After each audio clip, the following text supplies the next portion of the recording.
All right, hash brown lovers, welcome! Today, I'm about to take you on a claymation journey to crispy golden perfection. The kind of hash browns that make you want breakfast for every meal. And don't worry, it's all bite-sized, just like the best claymation stories. Let's kick things off with the humble potato. It all starts here, russet potatoes.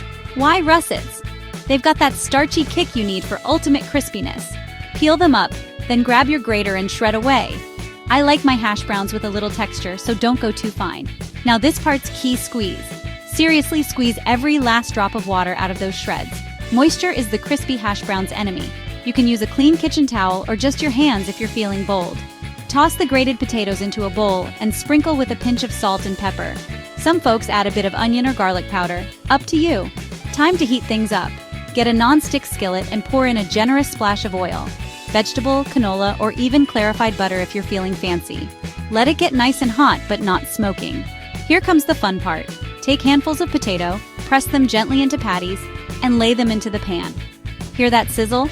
That's music to my ears. Now don't rush it. Give them about 4 to 5 minutes on the first side. You're looking for deep golden edges. Flip carefully. You don't want to break your masterpiece. Another 3 to 4 minutes, and you're almost there. If you want extra crunch, press down with a spatula for that diner-style vibe.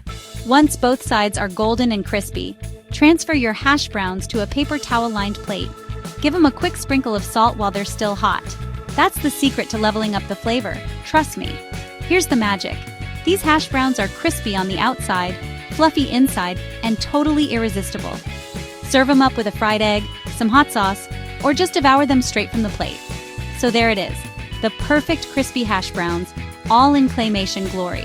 If you've ever wanted to make breakfast a little more fun, or just want to see your food dance before you eat it, give this a shot. Thanks for hanging out with me and my little clay potato pals. Smash that like button if you're hungry for more, and let me know your favorite breakfast hack in the comments. See you next time, with more food, more clay, and loads of crispy goodness.